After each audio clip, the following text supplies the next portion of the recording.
So let's get on with it. We're going to start off with Robert, who's going to speak for 3 minutes. I thought I'd start, appropriately, with a story from old media about a newspaper which many people here will never have heard or not remember. It was called the Daily Herald, and it was very much the workers' paper in Britain. And it's an interesting case in point. It was at one point the best-selling newspaper in the world. It had at one point 2 million readers, which made it the best-selling newspaper in the world.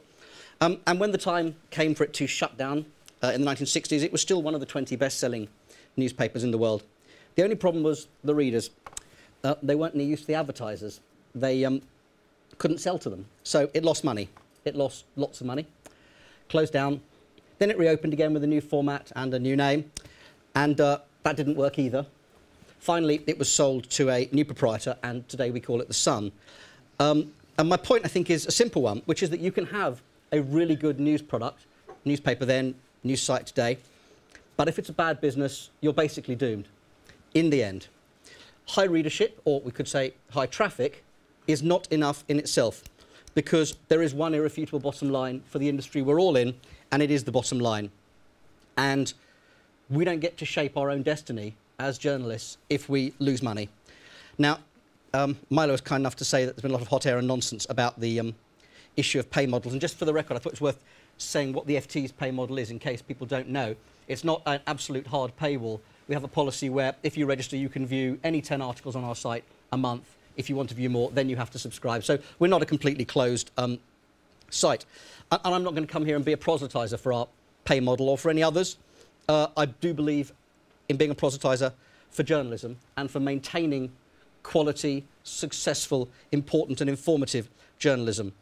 There are plenty of news organisations who will choose not to charge for their content, and that may absolutely be the right decision for them. Incidentally, I think it's worth pointing out that the debate about pay models seems to be almost exclusively restricted to old media organisations. There are lots and lots of pure play internet startups who decide to charge for their content if they think it's a good business model, and plenty who don't. So it's only us that seem to be talking about this.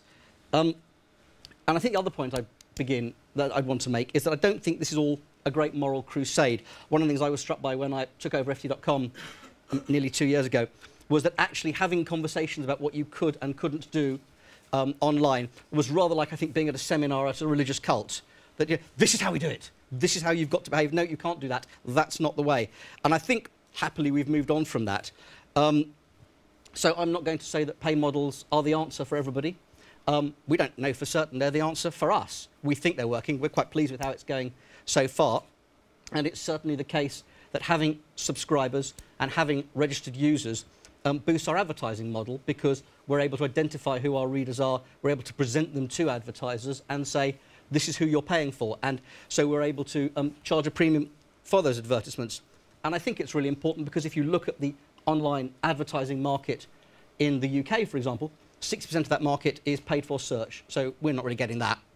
So we're fighting over about 19% of display advertising, the rest being classifieds and so on. So thank you, Robert. You're going to stop me there? Well, I will. Okay. Momentarily, we will come back to a beautifully crafted. Apparently not beautifully crafted enough.